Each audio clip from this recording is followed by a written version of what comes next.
Hey guys, today's video isn't a makeup tutorial, basically because I've already filmed this look and it should probably will be coming to my channel soon if it's not up already. But a while back I posted a cotton candy makeup look with my Too Faced Chocolate Bonbons palette. And some nasty ass girls decided to share it around what is called Melbourne Gal Pals. And they decided to tell me that I was autistic. And they decided to call me horrible names. And they got all their friends to join in. I'd never met any of these girls before. I don't know who they are. Well, I know them by name now. But it just made me think. Because in this world there are people that they're just so naive. They don't have an open mind to those who are different. And they might say, oh, I don't care who you are, where you're from. Yes, that was a Backstreet Boys reference. However, they just really don't understand. Now you're probably thinking, what are you on about? What's this about? Let me tell you. My name is Megan, and I have a rare form of osteogenesis imperfecta, which is brittle bone disease. No, it's not a disease. However, that is just how it's characterized. The correct term for my disability is called Carpenter Syndrome. And I've been wanting to film a video about this for a while, but I was kind of afraid with how everyone would act. Because, especially after how these girls reacted to one specific video where all I was doing was my makeup. I wasn't talking. I wasn't doing anything to harm them. They just tried to take the piss out of me. But you know what? I'm a better person than that. And I might fight back in self-defense, but I wouldn't stoop to your level. And one of the questions that I got frequently asked was, why do you look that way? What's wrong with you? I'll tell you what's wrong with me.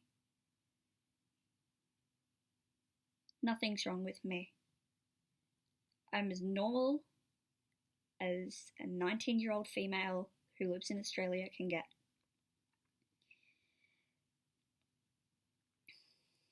Growing up was difficult. I'll admit it wasn't easy, but is it easy for anyone? I honestly can't comprehend the amount of times people would come up to me and be like, "You're an inspiration, Jimmy." And as flattering as that is, I'm just me. I'm just Megan. I'm just a 4-foot tall midget who breaks bones as easily as her heart gets broken. Just like any other average 19-year-old girl.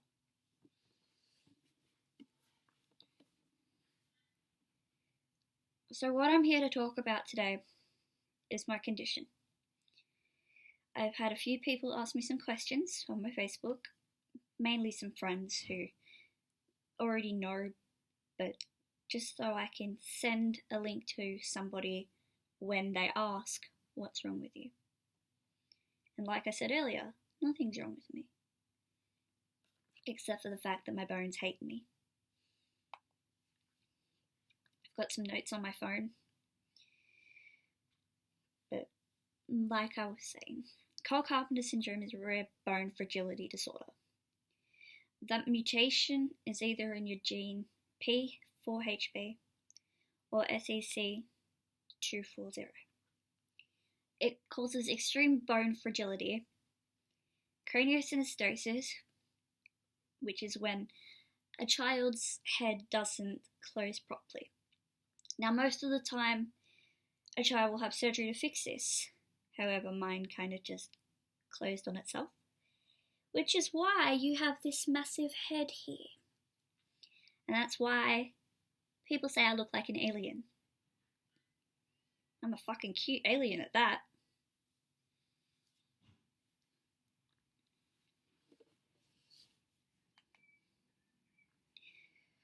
People ask me, is there treatment for your condition? The answer is sort of. There's this stuff called bisphosphonates, which are a bone juice.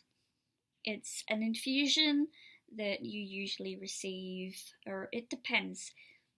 Depends on what medication you're on, to how often you have it, how long you need to be on it for.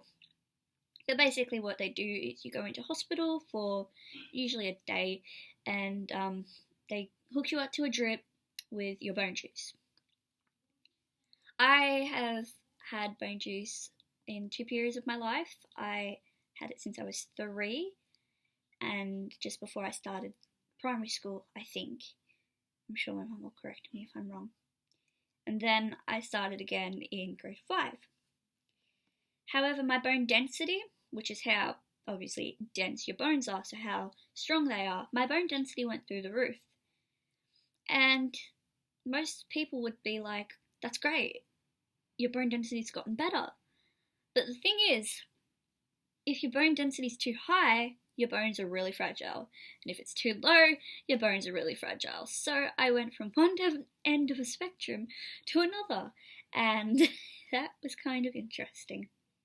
However, I medium peaked for a while, had a few good bone years, didn't even realise when I'd fractured. I had a massive chunk missing out of my back, thanks Janoskian's meet and greet. But yeah, is there anything you can do to lessen the possibility of a break other than being careful? No, not really. I remember once in grade 3, I was walking into class with a girl that I absolutely hated. However, we were like BFFLs for that recess. We walked in skipping and stuff, and then my leg just went, and I fell over screaming, and I've been picked on ever since in primary school for that moment where I screamed the whole year 3 corridor down because I'd broken my leg.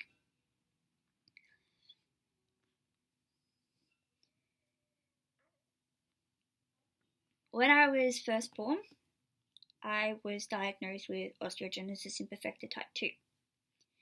And obviously for those of you who have no idea what OI is, feel free to Google. There's stuff everywhere about OI, so that's great, right? However, they told me I wouldn't, well, they told my mum that I wouldn't walk. They told me that I wouldn't talk, and that I wouldn't live to be 2 weeks old.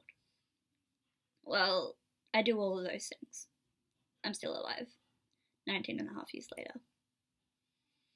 Where'd you get your doctor's degree from? A cereal box?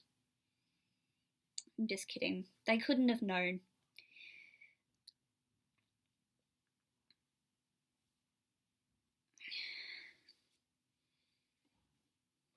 However, when I was 7 or 8 months old, that is when my mum finally had a true diagnosis of what I actually had. My mum was told that I had Carpenter Syndrome, and that it was such a rare condition that only 4 people in the world had it, and I'm the only female. However, I'm unsure if this information is still true. However, if you Google Carpenter Syndrome, you'll find case studies on me. Being the only female, it was just, they wanted all the information I guess they could get.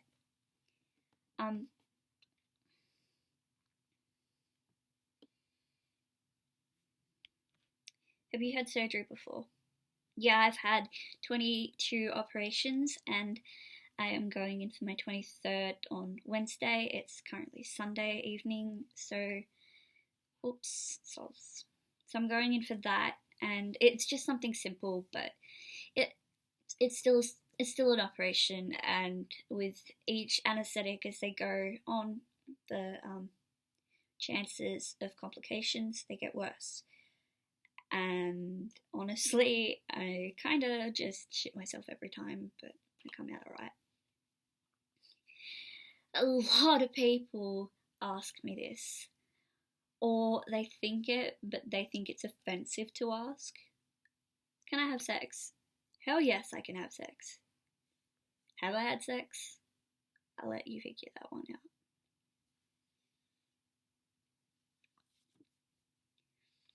Okay, yes, I've had sex. And everybody asks, is it difficult? How the hell am I meant to know what it's like to be over 5 foot and having sexual intercourse with someone? How am I meant to be able to compare? I've been this height since I was 12. So you put 2 and 2 together.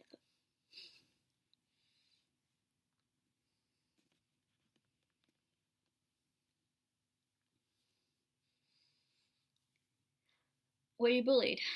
Oh, of course. I gave as good as I got, though. I'm not gonna sit here and be like, oh, woe is me, everybody bullied me all throughout school, because I was a little bitch too. And the thing is,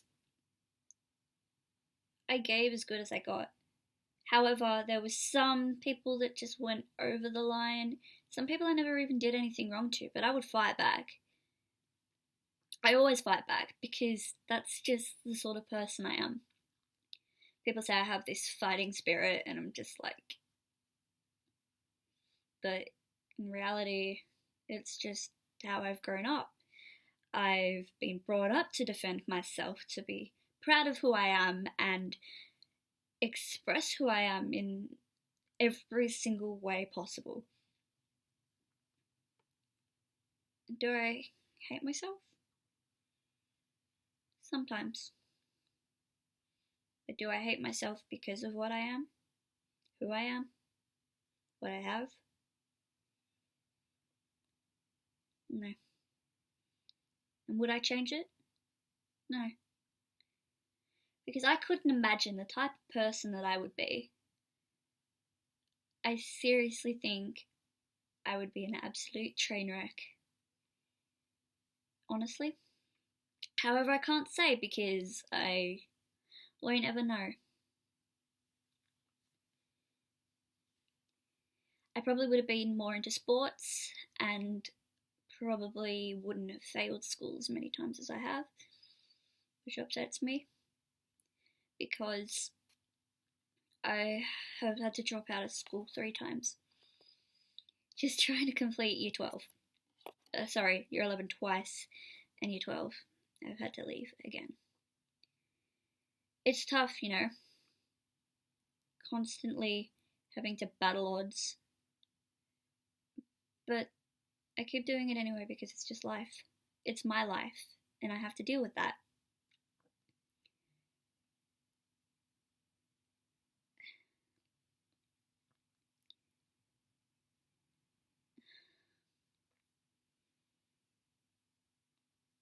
I have really supportive friends and family. I really have everything I need in life because I have love. And it might not be a boyfriend for the moment, but it's my brother, it's my mum, it's my nan, it's my best friend, it's my cousins, you know? And through everything that I've been through, if I've learned anything, it's not to give up. And I've tried to give up quite a few times. However, there's more to life than what's happening at the moment. There's more to life than this rough patch you're going through. And there's more to life than whatever happened to you last night. There's more to life than that boy who broke up with you. There's more to life than that girl that called you ugly. Or that girl that wouldn't date you. Or that guy that called you fat. There is so much more to life. And life is a beautiful thing. It shouldn't be taken for granted. And I'm grateful for my life. I have a good life. It might be fragile, very fragile, but it's a good life. It's a good life out there, guys. You just need to see it. This is kind of a more personal video, as you can kind of tell. I hope you enjoyed it. I kind of just freelanced it, really. Didn't really know what to say, so I kind of babbled on. But I hope you enjoyed it, and